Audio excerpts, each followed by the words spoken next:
Pinangunahan ni Pangulong Ferdinand R. Marcos Jr. at First Lady Liza Araneta Marcos ang national launch ng chairmanship ng Pilipinas sa ASEAN Summit 2026. Nasa linya ng telepono si Harley Valbuena para sa detalye. Harley.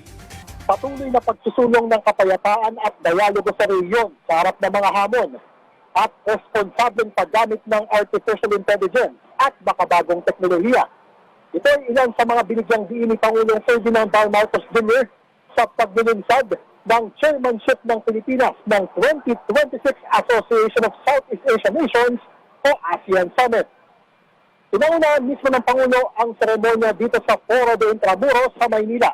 Kasama si First Lady Liza Araneta Marcos na isa sa mga naging punong abala sa preparasyon ng bansa para sa hosting ng ASEAN.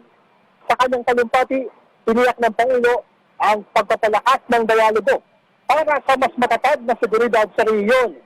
Isinulong din ito ang kapaki-pakinabang na paggamit ng AI, partikular bilang early warning systems sa mga paparating na sakuna.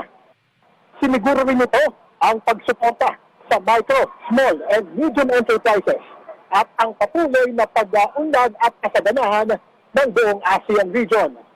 Bukod sa mga kalihim at opisyal ng gobyerno ng Pilipinas, dumalo rin dito ang ambassadors ng iba't ibang bansa.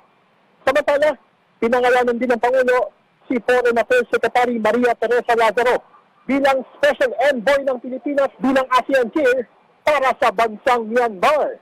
Mababatid na sinalo ng Pilipinas ang hosting ng 2026 ASEAN mula sa Myanmar dahil suspendido pa rin ang nasabing bansa sa regional bloc.